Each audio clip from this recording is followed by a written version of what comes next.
Theatre हमेशा एक platform रहेगा टू लॉन्च रेवोल्यूशनरी थॉट्स और नए टैलेंट। जैसे ऐसा थोड़ी है कि फॉर नथिंग के नसीर जैसा आदमी या परेश रावल जैसा आदमी और बहुत सारे लोग हैं जिन्होंने थिएटर से अपना दामन अलग नहीं किया।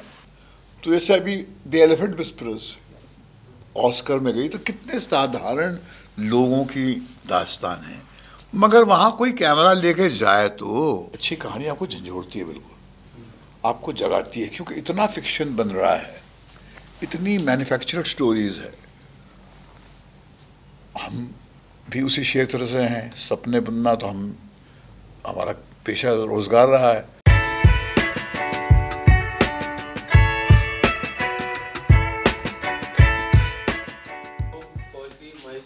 The entire team, congratulations for 740 की लेडी स्पेशल, काफी अमेजिंग टाइटल है। पूजा जी, आपको भी सबसे बड़ी बधाई आपको देना चाहूँगा। What would you like to say about this play? 740 की लेडी स्पेशल का मैंने एक परफॉर्मेंस संडे 4 बजे देखा। अब जब हम गए थे वहाँ पर तो जब अपना वीरेंद्र साहब हमारे पास आए थे तो इनकी ईमानदारी, इनकी परफॉर्मेंस, इनकी पाक नीयत, इनकी सपना जी की पाक नीयत का एहसास तो हमें हो गया था, मगर टैलेंट का स्तर ये होगा इसका अंदाज़ा बिल्कुल नहीं था। एज एन एक्टर हमने देखा था उनको, इनका एक प्ले भी देखा था जिन्होंने डायरेक्ट की थी, जो बहुत अच्छा प्ले हुआ था दिल्ली में, बात निकलेगी तो।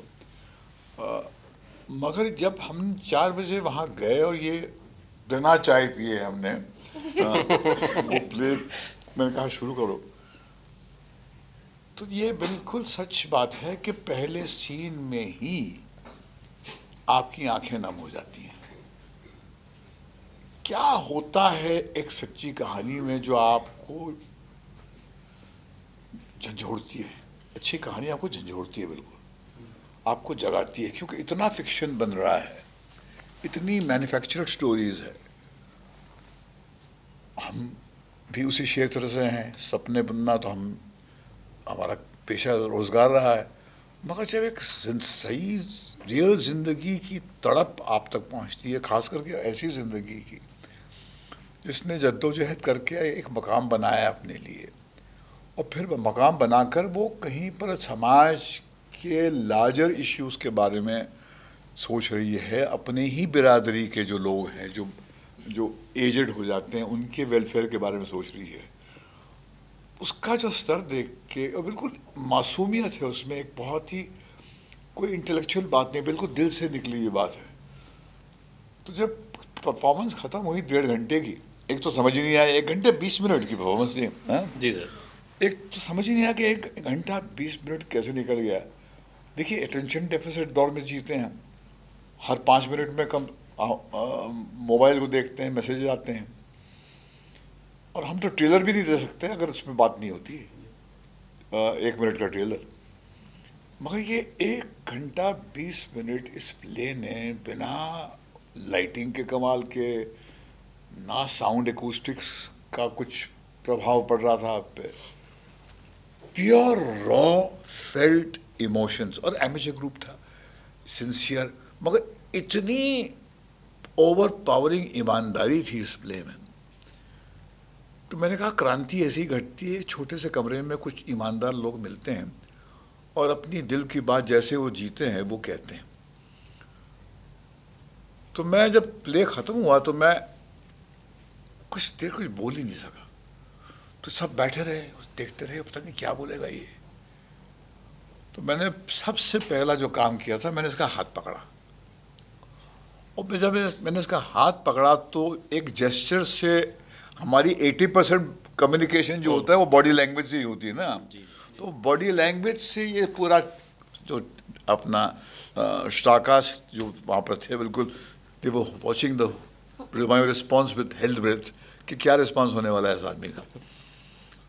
तो मैं बिल्कुल आई वाज फ्लॉर्ड, और इनकी परफॉर्मेंस तो मुझे लगता ही नहीं कि परफॉर्मेंस कर दे रही थी।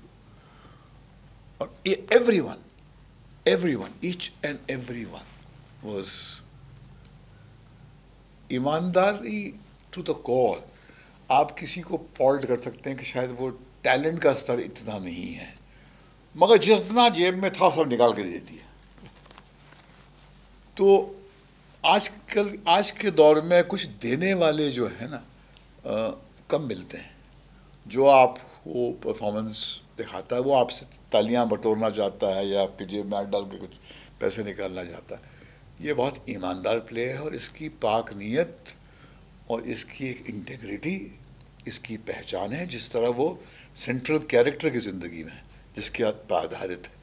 तो ये पूजा जी को बधाई, सबको बधाई। और मेरा सौभाग्य है कि मैं इस प्ले से इसने आके मुझे जोड़ा। शायद मेरे कंधे पे सवार होके इसको अपनी ऊंचाइयों को छूना था, और बड़ों का फ़र्ज़ ये होता है कि वो अपने जूनियर्स को, अपने छोटों को उस मकाम तक पहुंचाएं जहां पहुंचने का उनका हक है, उनका अधिकार है। तो हर टैलेंट जो है यहाँ पर, हर बच्चा जो है जिसने परफॉर्म किया है उसका अधिकार है कि वो हमारे सपोर्ट से अपने टैलेंट की पीक को छुए। Subscribe to Midday India. Get direct notifications on all our videos by clicking on the bell icon.